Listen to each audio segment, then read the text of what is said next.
All right, welcome back to Cognitive Psychology. This is week 15, class number 2, and today we're going to continue our look at chapter 13, Judgment, Decisions, and Reasoning. So we are going to now conclude our look at reasoning. We finished that last time with the Wason selection task. And then what we're going to do today is we're going to take a look at judgment and decisions and begin our look at those two areas of cognition. So thank you for joining me on this, our 8th day, 8th class of the face-to-face shutdown. And we are going to dive right in, take a look at judgments and decisions now. And we're going to introduce the idea of judgments by taking a look at a very important concept which will affect the way that you think, the way that you process the world, and importantly, the way that we all process the world that might keep us from seeing the truth, and that is confirmation bias. So we're going to reflect on confirmation bias. We're going to go over the results of what is now going to be treated as a sort of separate experiment, and I'll explain that in just a moment.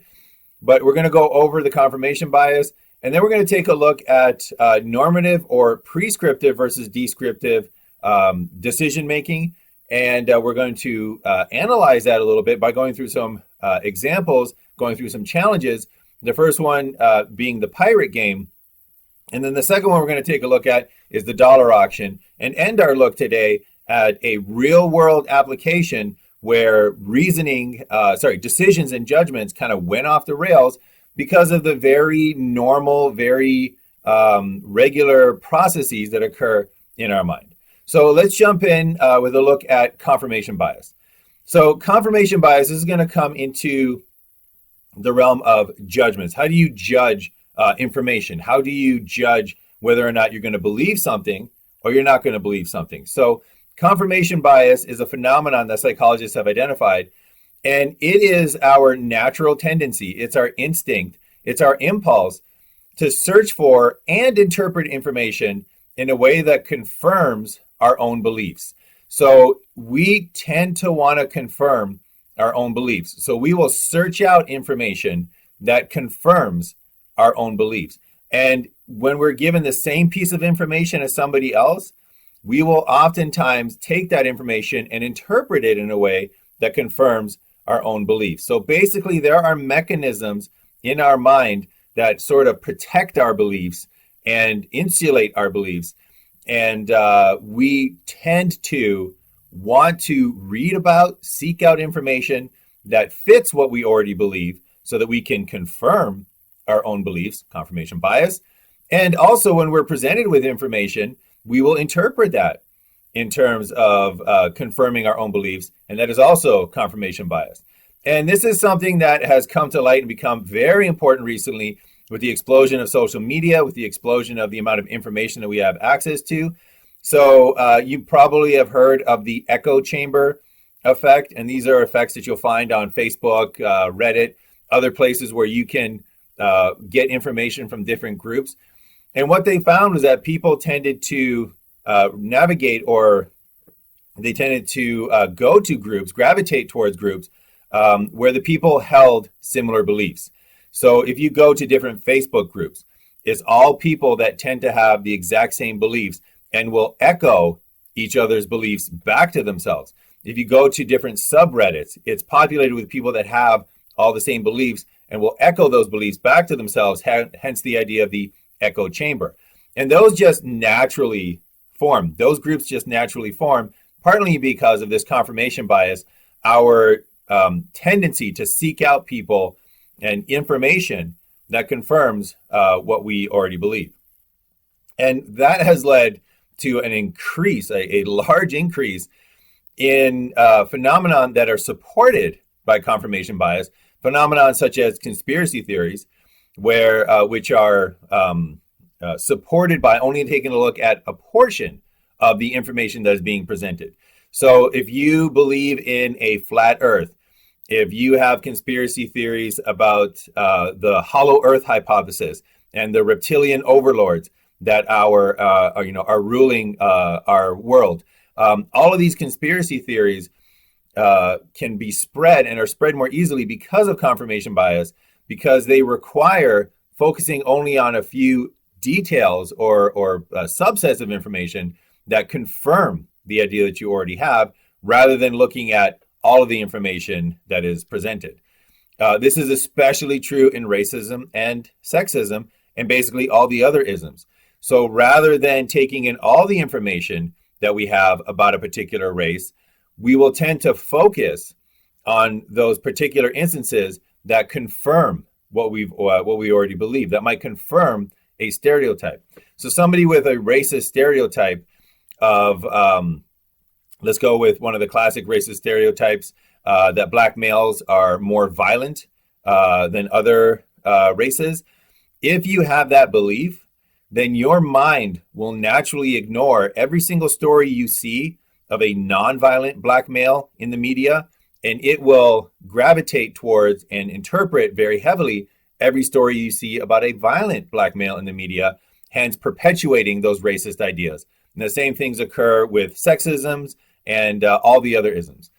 And then this also has been shown in pseudoscience. So the explosion of pseudoscience, the explosion of non-traditional forms of medicine, all of these have benefited from confirmation bias, where people don't look at the clinical studies, but they look at the anecdotal information. They don't look at the evidence that disproves the pseudoscience, but they specifically focus on the little tidbits, the little subsections that confirm their already formed beliefs. And we keep seeing this in climate change denial. How many times have you heard somebody who doesn't believe in global warming, as soon as they see a snowflake, they're like, well, I thought we were supposed to have global warming. What's this snowflake that I see? So they'll ignore the average increase in temperature across the entire year just because we've had a freak snowstorm in April, and they'll deny that climate change and confirm their own beliefs. But again, interpreting information and seeking out information that fits what they believe and not weighing information that goes against what they believe.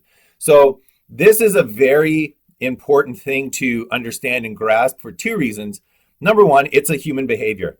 And if we're interested in cognitive psychology, we're interested in human behavior, human cognition, and this is part of the way that we all think. So that's an important thing to remember.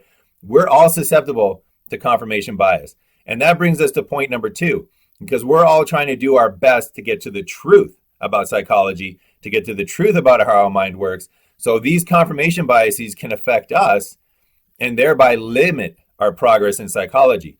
If we're selectively looking at data and findings that fit our beliefs and ignoring data and findings that don't fit our beliefs, then we're limiting our ability to get to the truth.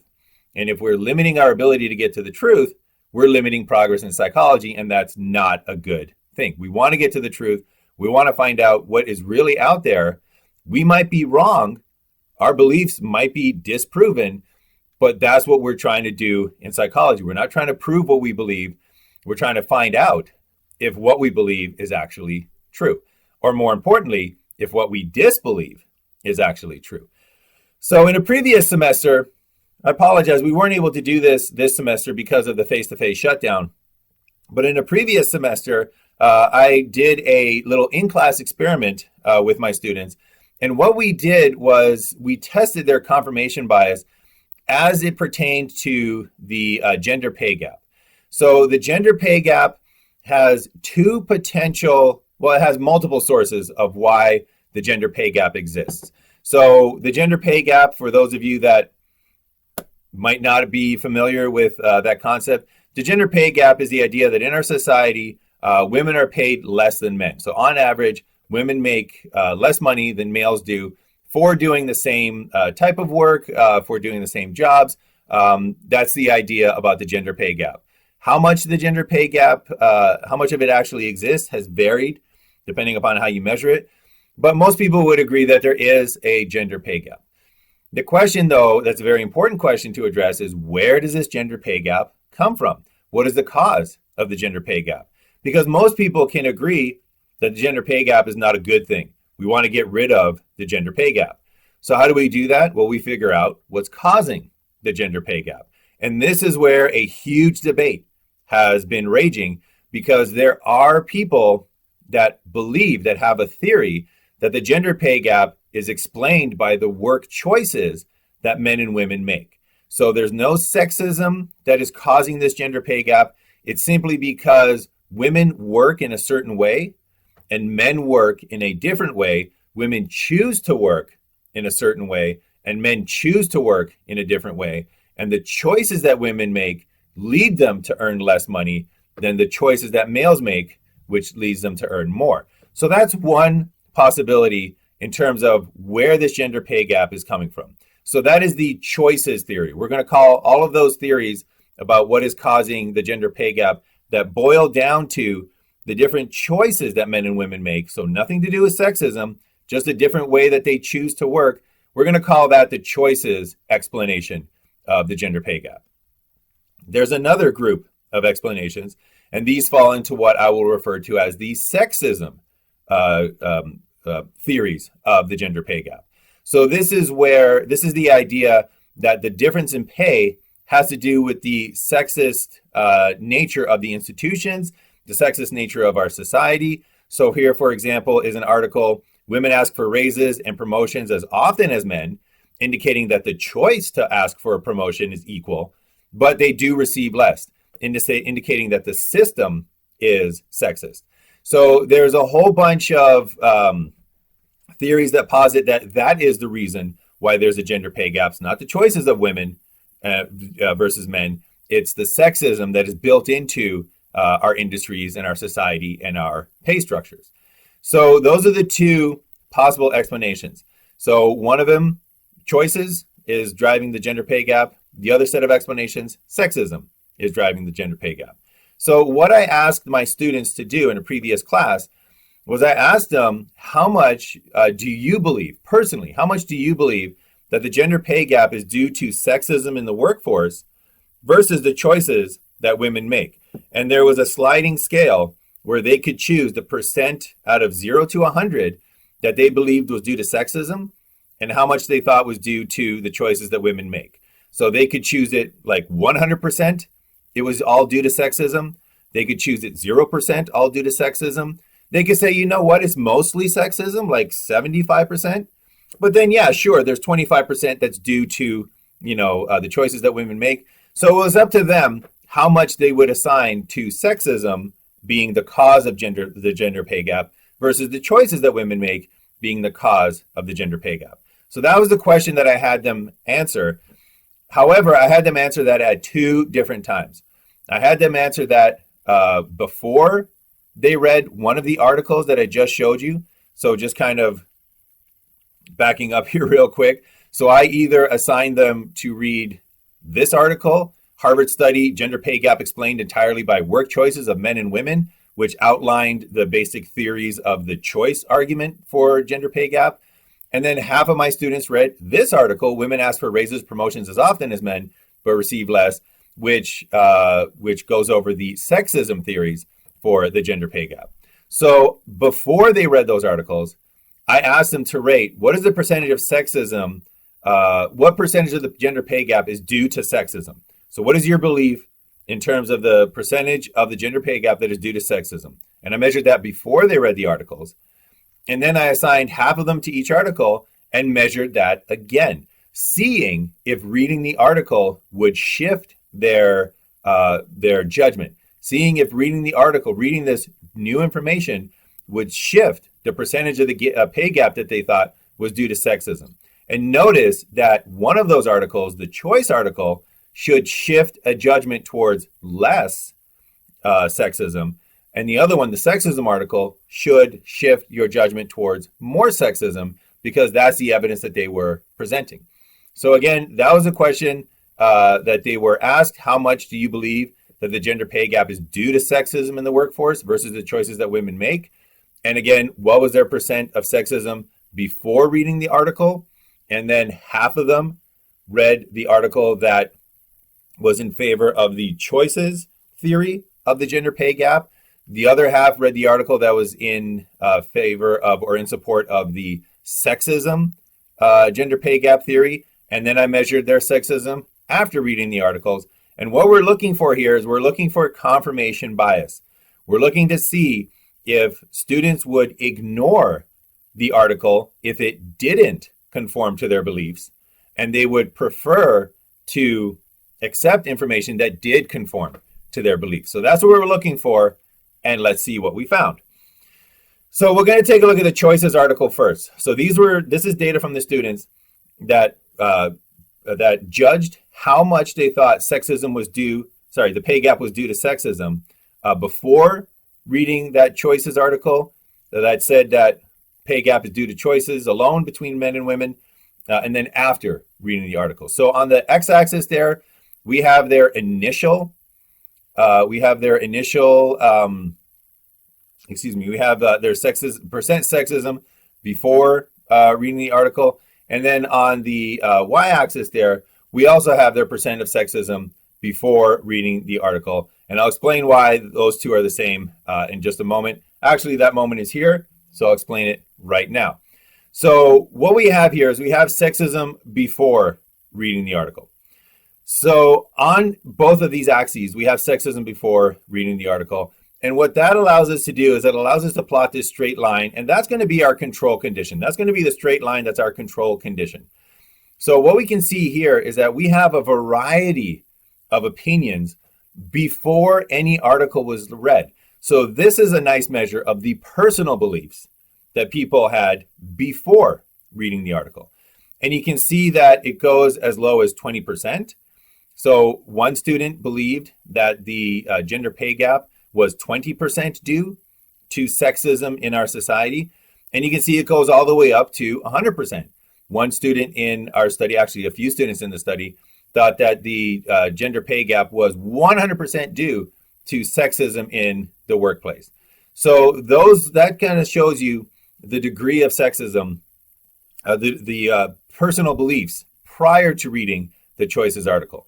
Now, what we would expect if people read the choices article, we would expect, and they processed that information, we would expect that either there would be no change in the line or their judgments of sexism would decrease, because the choices article presented information that goes against the sexism view, against the sexism explanation.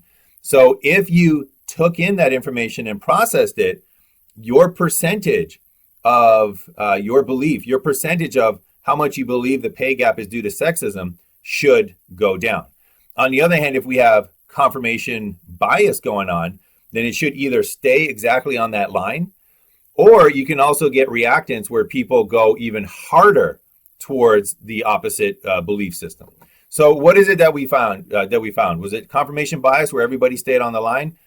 Was it going harder the other way? Or did our IUSB students weigh that information and adjust their beliefs because of this new information that they found? Well, it was very gratifying to say, but this is what we found. So that is their, each of those points is their sexism after reading the article. So you can compare their sexism before reading the article and their sexism after reading the article. And that's what each of those dots now represents. Importantly, though, if we fit a line to those points, you can see that on average, their judgment of the percentage of the pay gap that was due to sexism went down. So their judgment was influenced by the information that they just received, which is extremely gratifying because that goes opposite to confirmation bias.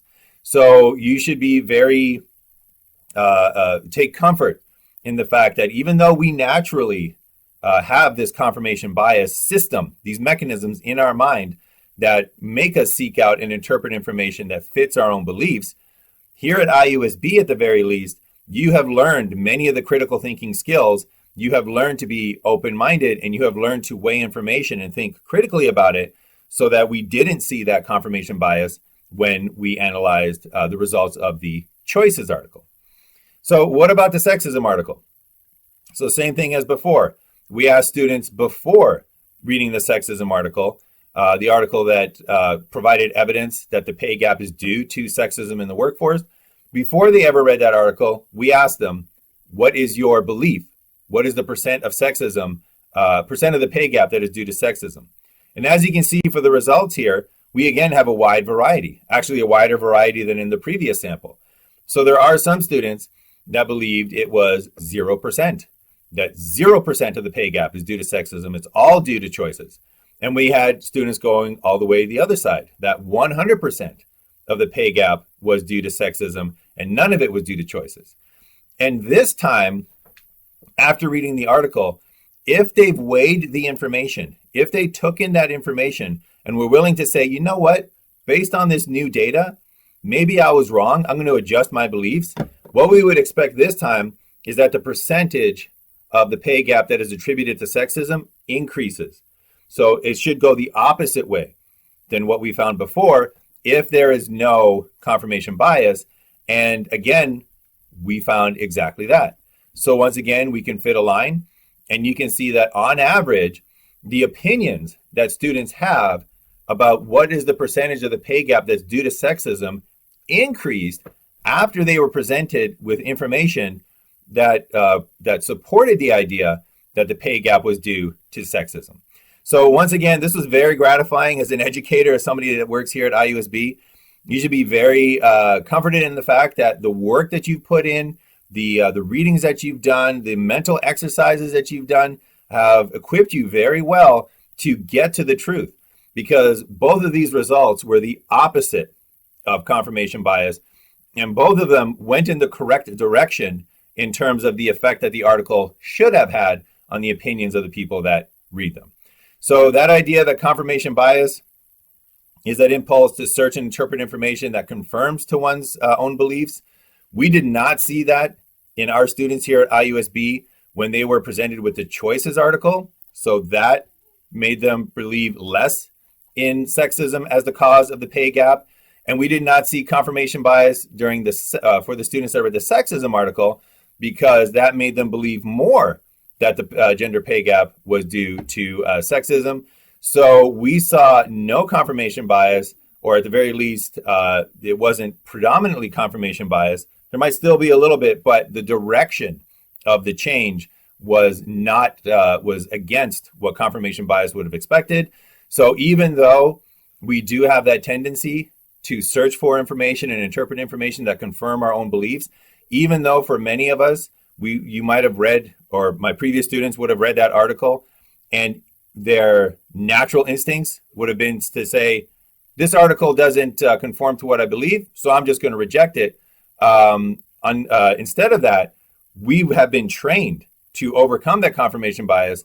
So our minds now take a look at that information and say, you know what? I might not believe in this previously to reading it, but let me weigh that information for what it really is. And that is a very comforting thing and gratifying thing to know that we are producing psychologists like you that are going to get to the truth, regardless of the beliefs that you might come in there with. All right, so that was my look at confirmation bias. Now we're going to go on to judgments, and we're going to go on to decisions. So we're going to revisit the idea of normative versus descriptive. So we saw this when we were taking a look at reasoning. So we have normative reasoning versus descriptive reasoning. Normative reasoning was how humans should reason. Descriptive reasoning was how humans actually reason. Normative reasoning was what is the correct thing that we should do. Descriptive reasoning is what are the things that we actually do. Normative reasoning, that was based on philosophy, logic, mathematics, thinking, deduction, induction, rules of logic. That's what normative reasoning, where normative reasoning comes from. Descriptive reasoning just comes from what do we actually do. It's based on the behaviors that we actually produce. So I'm going to introduce the term prescriptive right now, and just tell you that prescriptive is the same as normative. So some people call it normative, some people call it prescriptive. It's the same exact thing. Normative is what we should do. Prescriptive is what we should do. It's kind of like a doctor's prescription, like when they give you a cure for your ailments and they say, here's what you should take. So prescriptive reasoning is, again, what we should do. And I introduced this term because in decision making, they tend to use the term prescriptive. So the same way that we have normative or prescriptive reasoning versus descriptive reasoning, we also have prescriptive decision making versus descriptive decision making. So we have how humans prescriptive decision making, how humans should make decisions, what is the correct decision to make, versus descriptive decision making, how humans actually make decisions, what is it that we actually decide to do. And once again, prescriptive decision making based on philosophy, logic, mathematics, artificial intelligence, computer simulations, all that kind of stuff, all those sorts of analyses. Descriptive decision making based on what we actually do. So we're going to illustrate the difference between these two right now in a decision making challenge that I like to call the Pirate Booty Challenge. So I'm going to set this up, and then what I'm going to ask you to do is I'm going to ask you to pause the video. And what I want you to do is very quickly, it shouldn't take you too long to do this first one, write out in response to the Pirate Booty Challenge what you think the descriptive decision what you think the descriptive decision is. So write down what you think, what you kind of feel that you should do. So don't try to analyze it mathematically too much, but just kind of go on feeling, what do you feel is the correct decision in the Pirate Booty Challenge? Then take a few moments and try to figure out prescriptively what's the correct decision. What is it that philosophy, mathematics, logic would tell us to do is the right answer? All right, so the Pirate Booty Challenge, let's dive in. Let's set this up.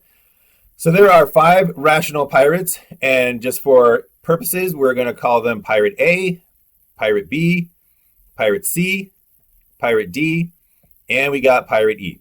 And they find themselves 100 gold coins, and they have to decide how they're going to distribute these gold coins.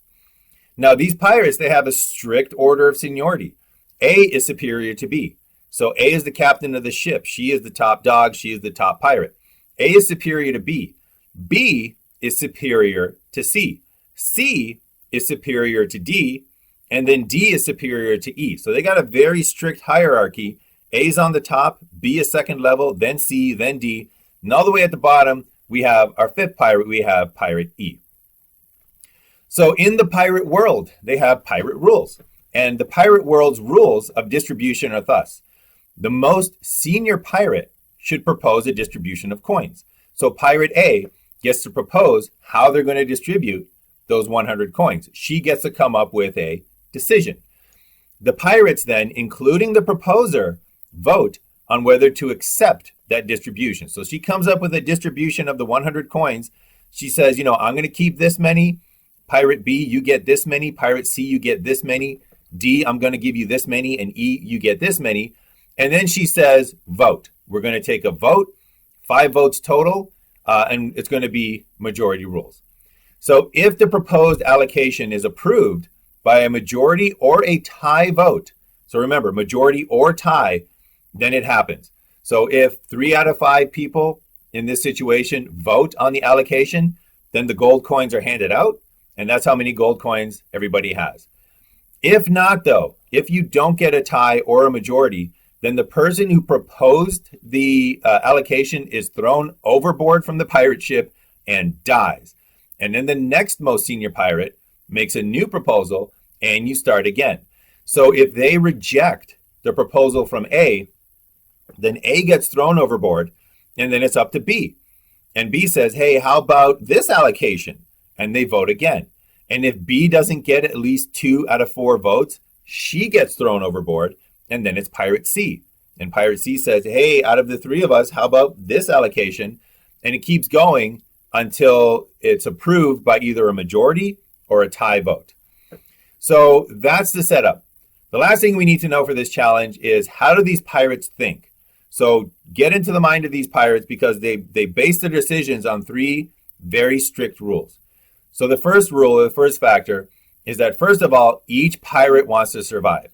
That is the most important thing for each pirate. They do not want to die.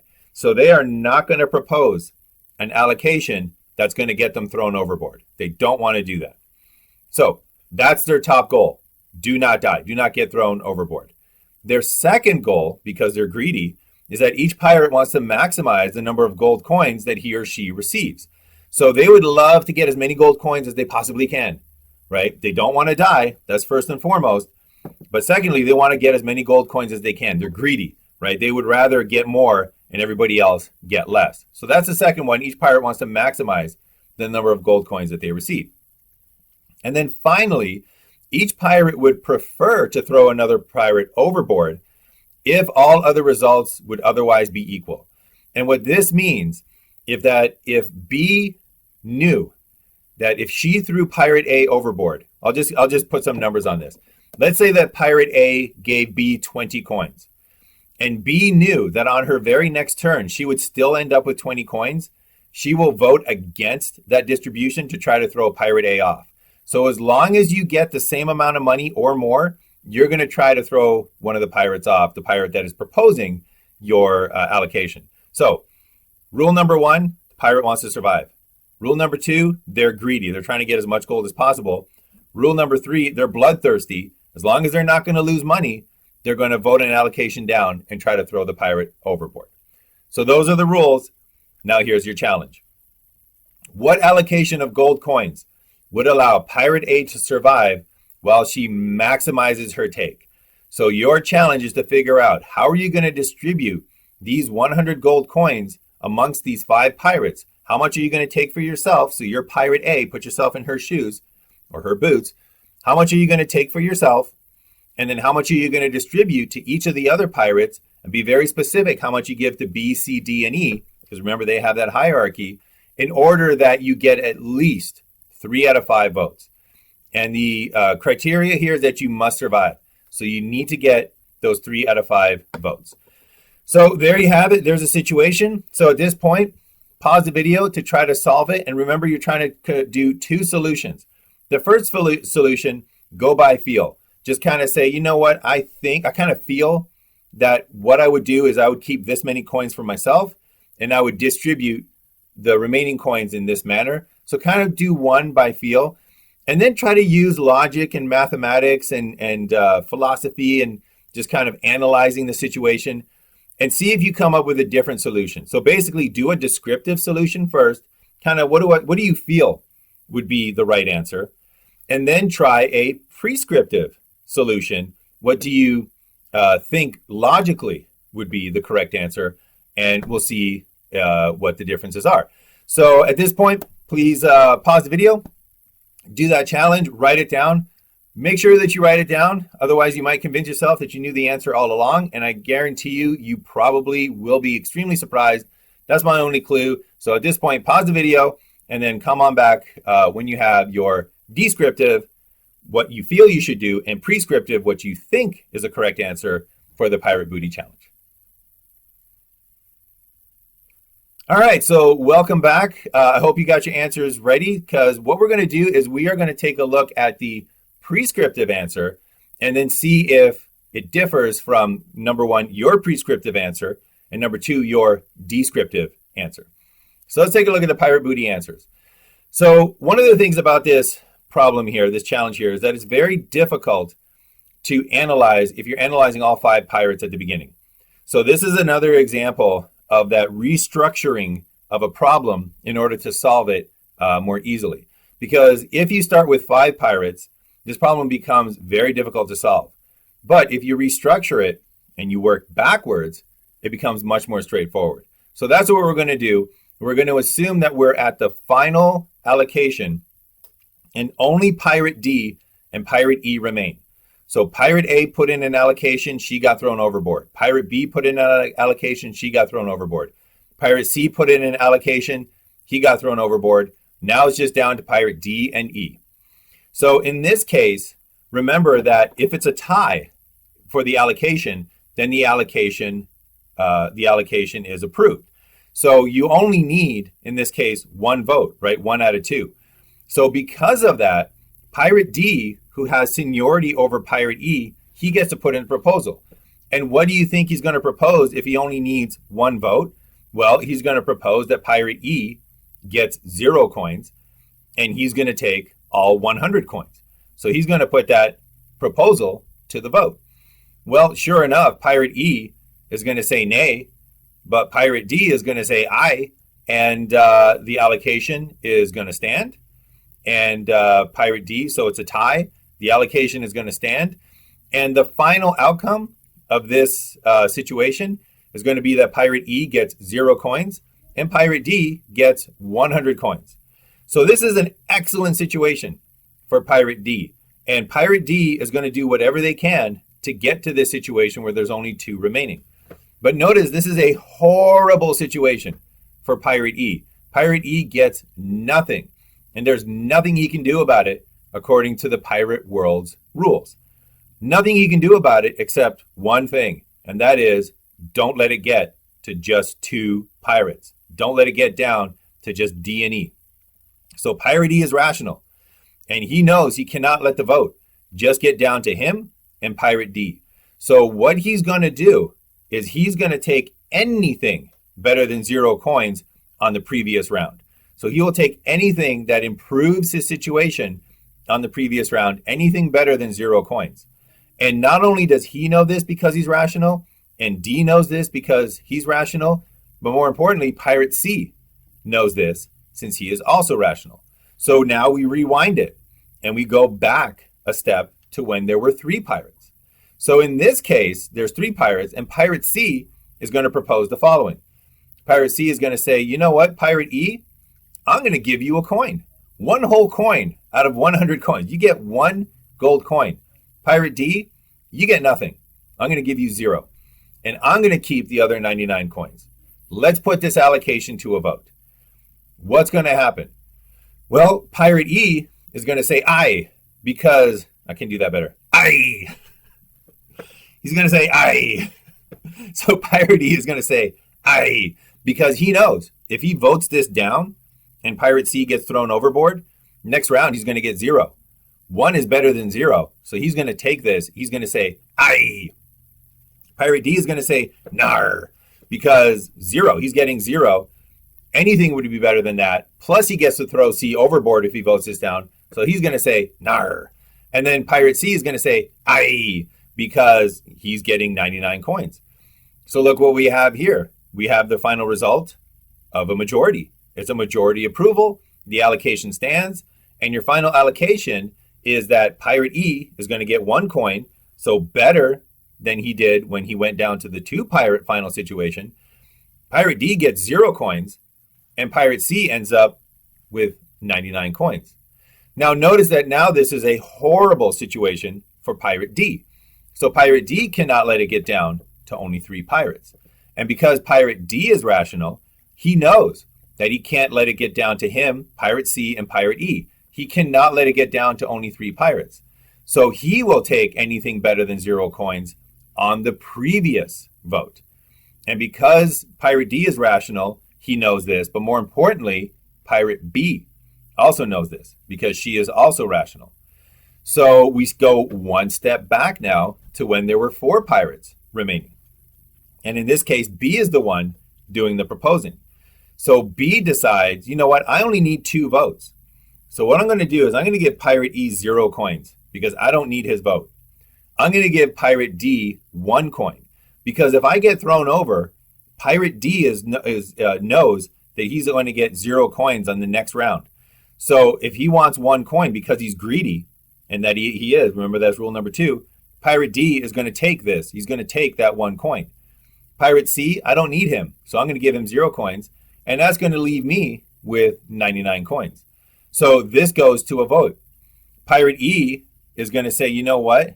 Nar, because I'm getting 0 coins. So I can't do any worse. I'm bloodthirsty. I want to throw you over. I'm going to say nar. Pirate D is going to say aye, because he knows that if this allocation fails, he's getting 0 on the next round. 1 is better than 0. He's greedy. He's going to say aye. Pirate C is going to say nar, because once again, Pirate C is getting 0 coins. Can't do any worse. Let's try to throw B overboard. Finally, we get Pirate B who says aye. And we have a result. We have 2 out of 4.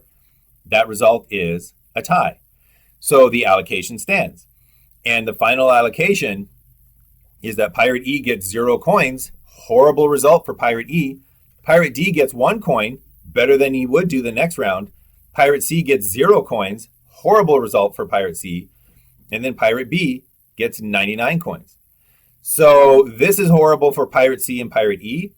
So let's just take a look at Pirate C right now. Pirate C is rational. He knows if he lets it get down to 4 pirates, he's going to get 0 coins. So he can't let that happen. He can't let the vote get down to this situation. And on the previous round, he will take anything better than 0 coins. Anything that's better than getting absolutely nothing on this particular round. And he knows this because he's rational. But importantly, Pirate A also knows this because she is rational. So once we go back one more time and we have all 5 of the pirates remaining, Pirate A is going to propose the following. And this is the prescriptive decision. Pirate A is going to give Pirate E 1 coin. And that's better than the 0 coins that he'll get on the next round.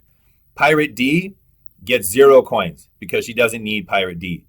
Pirate C gets 1 coin, which again is better than the 0 coins he'll get on the next round. And then Pirate B gets 0 coins, and Pirate A is going to keep 98 coins. So notice that Pirate E is doing better this round than they will on the next round. Pirate C is doing better this round than they will on the next round. So C and E will vote I. Let me get to that. E is going to vote I. D is going to vote nar because D is getting 0. C is going to vote I because they're going to do worse on the next round. B is going to vote nar because she's getting 0. And Pirate A, who's coming out with 98 coins, is going to say I. And notice what we have here. We got 3 out of 5. 3 out of 5 in favor. So the result here is going to be a majority. The allocation is going to stand. And your final allocation, and this is the prescriptive solution to this problem, your final allocation is going to be that Pirate E gets 1 coin, Pirate D gets 0 coins, Pirate C gets 1 coin, Pirate B gets 0 coins, and Pirate A gets 98 coins. So that's the prescriptive solution. So first off, did anybody get that prescriptive solution? Did your mathematical logical prescriptive solution match up with the correct logical analysis of this situation? More importantly, though, did your descriptive solution, the one that you just kind of felt was right, did that come anywhere close to the prescriptive solution? Probably not. And as psychologists, we would start to analyze what was it that went into your decision making that led you away from that prescriptive solution, and that would shine light on how it is that we reason. So one of the things that analyses like this show is that we often reason using strategies, using heuristics, using real-world experience. So we saw that previously with conditional syllogisms. We used real-world context to help us answer that question. Here, we also used real-world heuristics and strategies to help to answer this question, because it's highly likely that most of you gave the most gold to yourself, and then the second most to Pirate B, the third most to Pirate C, fourth to Pirate D, and fifth most to Pirate E, using their hierarchy as your heuristic, your strategy for allocating the money. Because in our society, usually the bosses, the people higher on the seniority or the seniority chain, they get more money than the people who are lower in terms of seniority. And we apply that real world knowledge to help us solve this particular problem. So that's the correct allocation. The other thing I want you to check is, did you survive? So did your allocation survive and or help you survive? And the criteria for survival, the minimum criteria that you need, is that you gave Pirate E at least 1 coin and you gave Pirate C at least 1 coin. And if you did not do that, if you gave either or both Pirate C and Pirate E 0 coins, then I'm sorry, you got thrown overboard and it went to Pirate B. All right, so that is the Pirate Booty challenge there. And we saw the prescriptive answer. You wrote down your own descriptive answer. And as the cognitive psychologist that we were, we try to come up with a theory about why those two were different. And again, this is a very challenging challenge here, this Pirate Booty challenge, in order that we can see that difference between how we reason and how we're supposed to reason, so that we can understand the mechanisms that are being used, such as going to real-world knowledge to try to answer this particular mathematical question. All right, so that was one example. We're going to take a look at another example, and this one is called the dollar auction. And we're going to see that this actually applies to real-world business kind of decision-making. But the dollar auction itself is a hypothetical auction. It was created for the purposes of analyzing these types of decisions. So up for auction, hypothetically, let's say that you go to an auction and one of the items on the auction is $100, just straight up $100. Now we're using this so that we know exactly the value of $100. So $100 is worth $100. right? So it's worth $100 to everybody, right? So up for auction, $100 in cash. And these are the rules of the auction. Your starting bid is $5. So they are willing to sell this $100 for $5. Now, that is a great bargain. So first off, you have to embrace the situation. This is never going to happen to you in real life. So just go with the situation. Don't question it. Don't be like, well, is it counterfeit money? It can't be real. Am I going to have to pay what's the catch? There is no catch. $100 up for auction, $5 opening bid. The minimum bid increments are $5 in this example. So this is just so that we don't fall into the trap. When I do this in class, I just don't want to fall into the trap of, I'm going to bid $5 and a penny. I'm going to bid $5 and 2 pennies. We'll just say that the minimum bid increments are $5. So if there was an auctioneer, it would be like, do I hear 5, 5, 5, 5, 5 over there? Do I hear 10? Do I hear 10? Do I hear 10? Do I hear 10 over there? 15, 15, 15, oh, 15 over there. And that's the minimum bid requirement. You could jump it up, right, as much as you want. So it could be like, 15, 15, 15, 30, 30. I got 30 over there. 50, 50 over there. So you could go up higher than 5 at any point that you want, but the minimum increment is $5. All right, so let's take a look at how this auction would actually work. So if you win the auction at $5, you would make $95. You would come up with a profit of $95, and that's a great result. That's a rational decision, right? So if somebody says, hey, here's $100, all you got to do is give me $5, saying yes to that, as long as we understand there's no catch, saying yes to that means that you come out with $95. So in this case, the correct decision is always going to be the decision that ends up with a positive dollar amount, or at the very least, the one that gives you the most money possible. All right, so we're trying to maximize our money. We're trying to make the most money possible. We're trying to end up with as much money as we can. So buying $100 for $5, great decision, rational decision. Let's keep going with the rules of the auction. This is where it gets a little bit different than your typical auction. So the $100 is going to go to the highest bidder. And that highest bidder is going to pay the amount that they actually bid. So if they bid $50, then they win the $100, and all they got to do is pay $50 for it. That's your typical auction rules. However, what makes this auction special is the second rule. And the second rule is that the second highest bidder also must pay the highest amount that they bid. However, they do not get the money.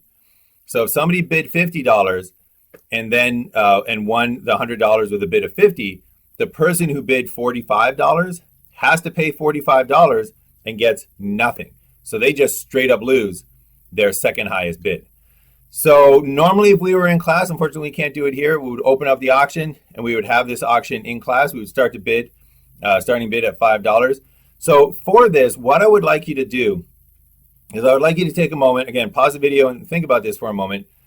Number one, what would you get involved in this auction? So in the real world, if this came up and it was legitimate, there was no catch, nothing whatsoever, and you could get involved in this auction, would you get involved? Would you start bidding on this $100?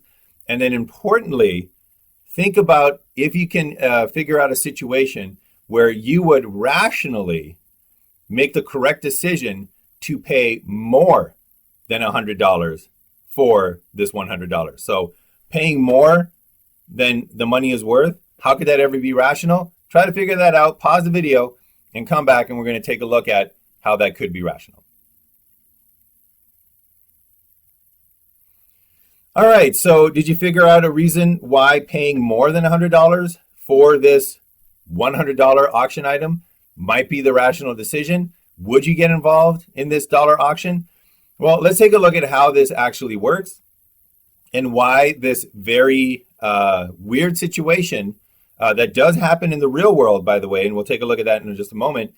But why this situation, why is it that you can make rational decisions at every point in this situation and yet end up with a very irrational outcome, like paying more than $100 for a stack of $100 bills, right? So who in their right mind would say, you know what, if there's $100 up for auction, I'm going to pay $200. That's going to be a great decision. right? Everybody would understand that's a horrible decision because you're going to lose $100. So why is it that that might actually be a rational decision? Let's take a look.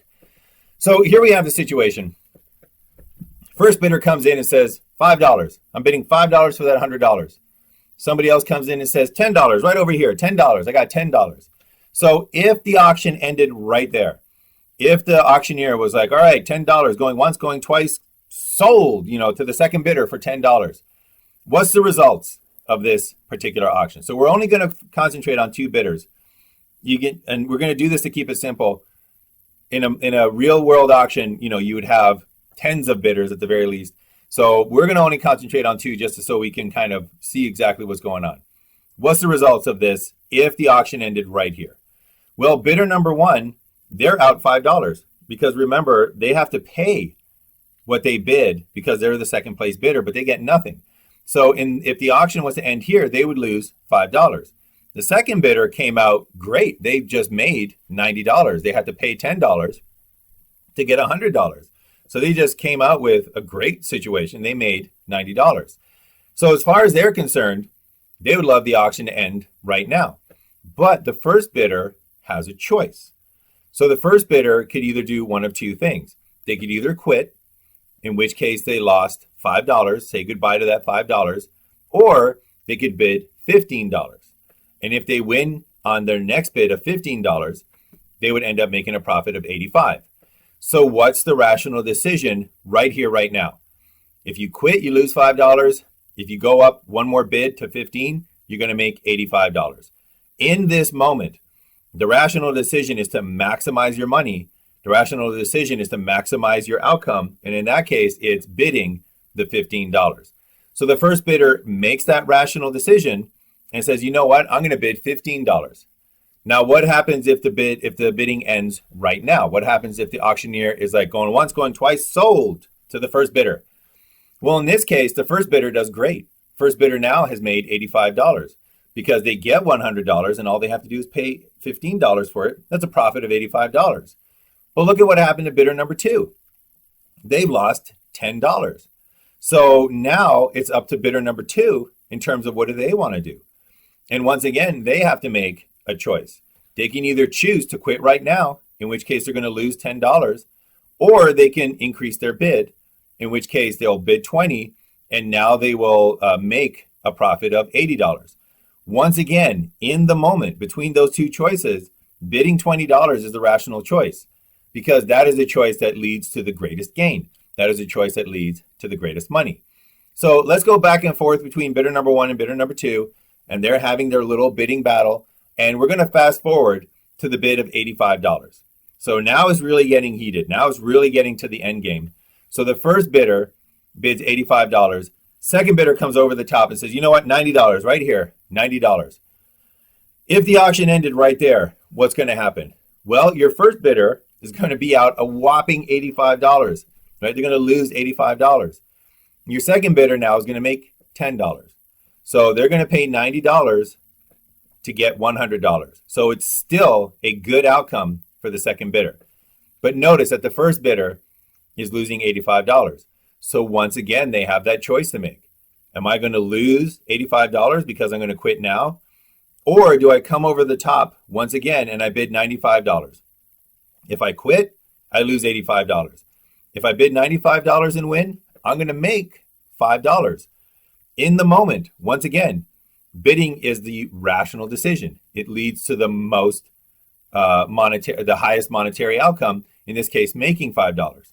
So the first bidder says, you know what, $95. Let's do it. $95. Second bidder still stuck at $90.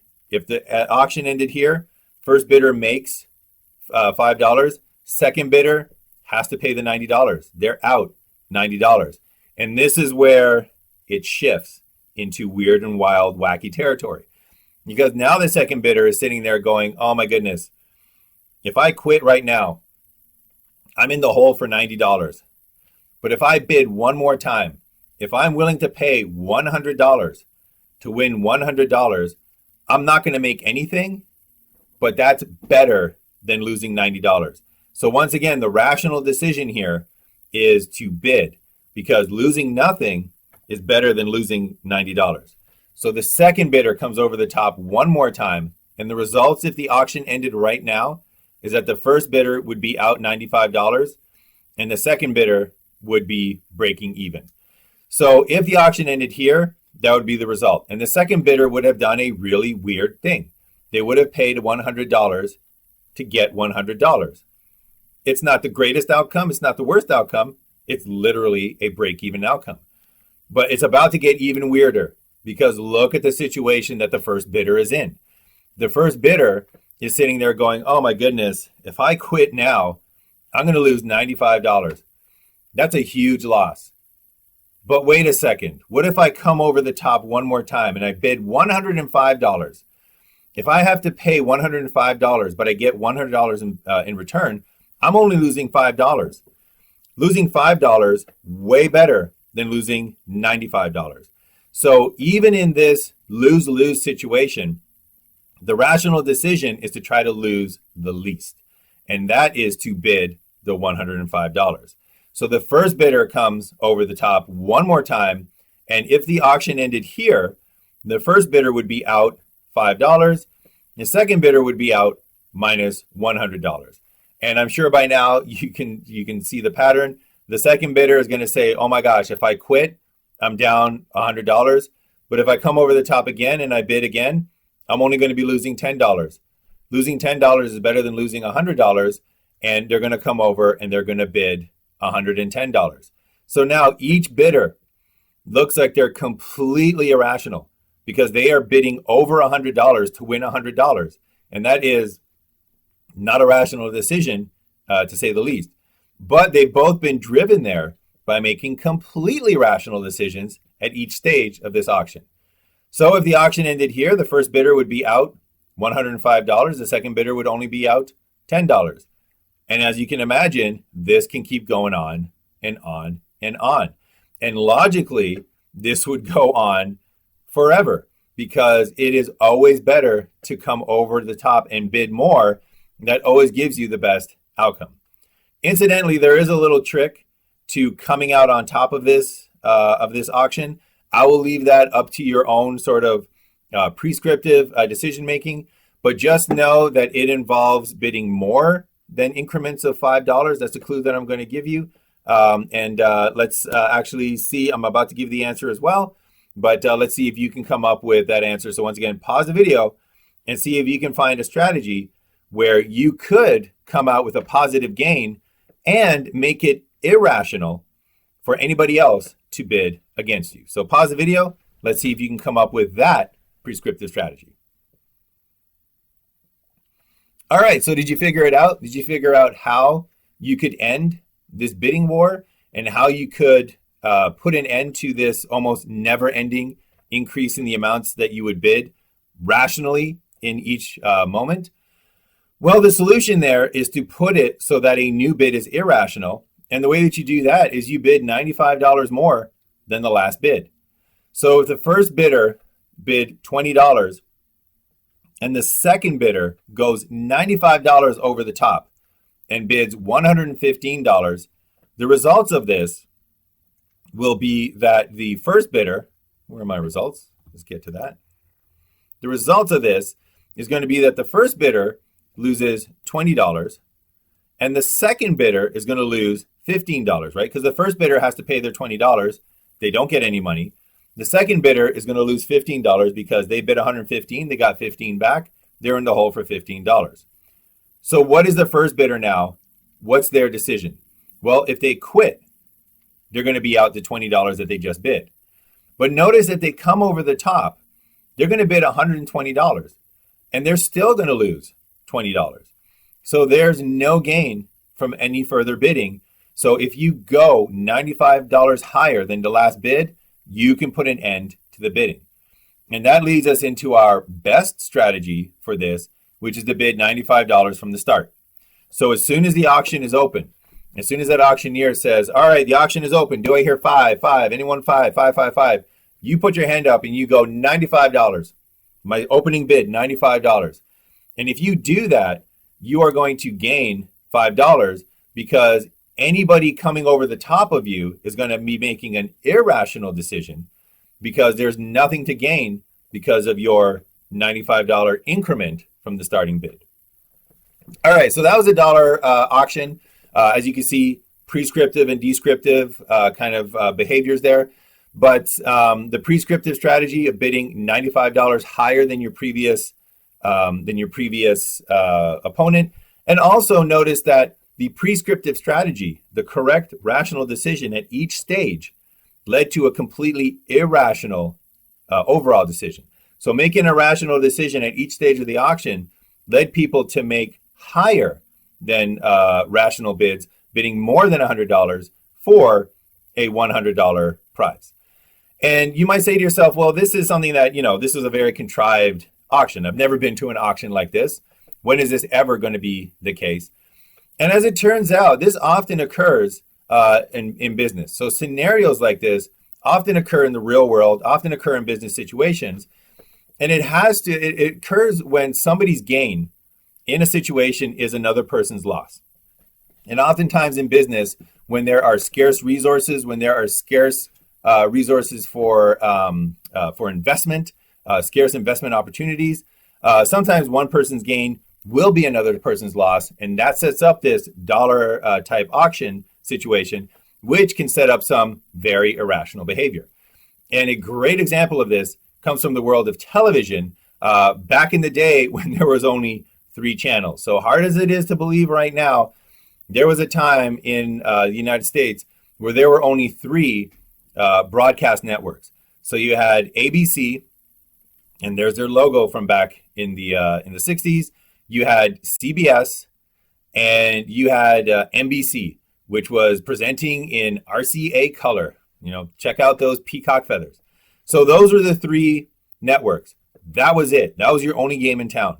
So when you turned on your TV, you were like, hey, do you want to watch ABC? No. How about CBS? No. How about NBC? No. How about ABC? No. How about CBS, right? That was it. Those are your 3 choices. So 3 choices, 3 businesses, and they were competing for viewers. So if ABC was gaining viewers, the only way they did that was taking viewers from CBS and from NBC. And if CBS was gaining viewers, the only way they did that was taking viewers away from ABC and NBC. So that's the first piece of this puzzle that we need to be clear on. 3 networks, those are your only choices, your only game in town.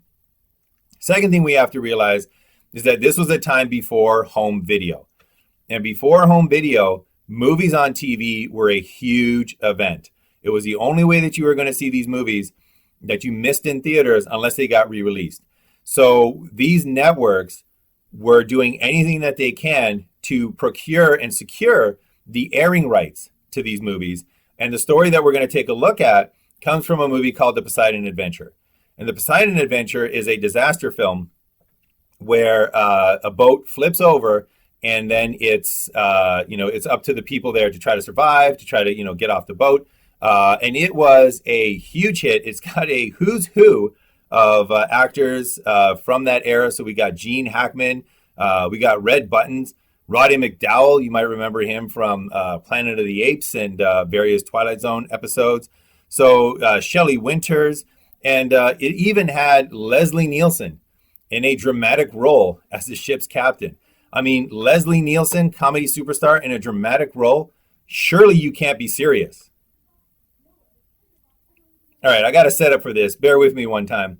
Leslie Nielsen in a dramatic role. Surely you can't be serious. I am serious. And don't call me Shirley. All right, I had to. I'm sorry. All right, back to the matter at hand. Okay, so scenarios like this come up in business, the dollar auction. This happened for the Poseidon Adventure. So the Poseidon Adventure came out in 1972. Just to show you how different the movie industry was back then. Poseidon Adventure came out in 1972. By 1974, it was the 6th highest grossing movie of all time. It took 2 years. It was in theaters for 2 years to get to its 6th highest grossing movie. But importantly for our analysis, it was a huge hit. It was a massive movie hit, and the networks wanted to air this movie. The networks knew that if they could air this movie on their network, everybody in America would be watching their film. Everybody in America would be watching their channel. So ABC, CBS, and NBC, They were in an open auction for the one-night broadcast rights to the Poseidon Adventure. So what the people that owned the Poseidon Adventure rights did was, instead of having a silent auction, which is what they usually do, and the networks would send in their bids for this particular, for the rights to air this movie, what they did is they had an open auction. They brought the executives into a room and they kind of had a typical auction where they were like, how much would you bid? Would you go over, more, less, So they were doing it in a typical auction fashion. So why is this like the dollar auction? Because only one person is going to win the Poseidon Adventure. Only one network is going to be able to show this film. Why is it that the other networks are going to be losing money because of that? Well, it has to do with the nature of the industry, the nature of the television industry. Because the gain that a network was going to have was going to be the ad revenue that they could generate during the movie. So they would be able to charge premium prices for their commercial time, because the product companies, the advertising companies, knew that everybody was going to be watching this movie. So that price for a commercial goes up. It's almost like during the Super Bowl. Those commercials are super expensive to buy airtime for.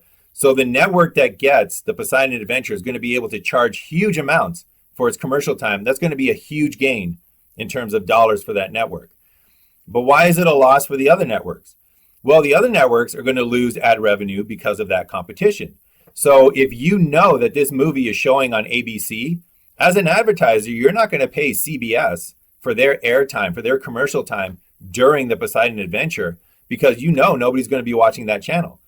So the losing two networks were not going to be able to charge as much for their commercials, so they were going to lose revenue while the other company gained revenue. Sound kind of familiar? We got the winner gaining, we got the second place, and in this case, third place people losing. That's like the dollar auction, where the winner gains the Poseidon Adventure, the losers lose their ad revenue. So what happened? What did this situation cause these TV executives to do? Well, this was really nicely recounted by Robert Wood in an interview he did. He was the president of CBS Television back in 1974 when this bidding war began. And this is a quote from his interview. And he said, "We were very rational at the start. We priced the movie out in terms of what it could bring in for us. Then we allowed a certain value on top of that for exploitation." So they went in rational. They went in saying, you know what, we're going to make this much money from advertising. So let's pay this much money for the movie, and that'll give us, the profit that we want. So they were very rational at the start. We priced the movie out in terms of what it could bring in for us. We then allowed a certain value on top of that for exploitation. And the fever of the thing caught us. Like a guy who had lost his mind, I kept bidding. Finally, I went to 3.2 million. And there came a moment when I said to myself, good grief, if I get it, what the heck am I going to do with it? When ABC finally topped me, my main feeling was relief. So at 3.2 million, Robert Wood, the president of CBS Television, realized that he had overbid. He realized that he was bidding more than this movie was worth. He realized that he had done an irrational thing and basically was bidding more than $100 for a $100 prize. Hence, a nice real-world application of this dollar auction idea. But luckily for him, ABC came over the top one last time. So when ABC finally topped me, my main feeling was relief, because he knows instead of losing a lot, he's now only going to lose a little. So what was the result? Well, Barry Diller, vice president for primetime programming at ABC, the one who eventually won the Poseidon Adventure, won the one-night rights to air it. They ended up paying $3.3 million to air this movie. They lost $1 million on the purchase. So they ended up paying $3.3 million for a movie that was only worth $2.3 million. So again, why would you do that? It was that dollar auction. It was that idea of, I'm going to lose this if I don't bid. If I bid more, I'm going to gain some more. And again, that mechanism just kind of kicked in. The rational decisions were being made until, again, as the previous, as Robert Wood said, the fever of it caught us. That decision-making process just kept going and going and going. We have some mental set effects here as well from our previous look at problem solving. But again, the end result of all this, rational decisions were being made that eventually led to an irrational result. So you can see that dollar auction, even though it seemed contrived, is something that does occur oftentimes in the world of business. So if you take your psychology degree and you go to that world, beware and let everybody know about this dollar auction and the possibility to make rational decisions and judgments along the way that end up in a highly irrational decision or judgment at the end. All right, so that's it for today. Thank you so much for joining me today on cognitive psychology. Next class, we're going to finish up the semester. Wow, that came out of the blue. But we're going to finish up the semester and our look at Chapter 13, Judgments, Decisions, and Reasoning. But that's all we have for today. So thank you so much for joining me. Stay safe, and I will see you next time.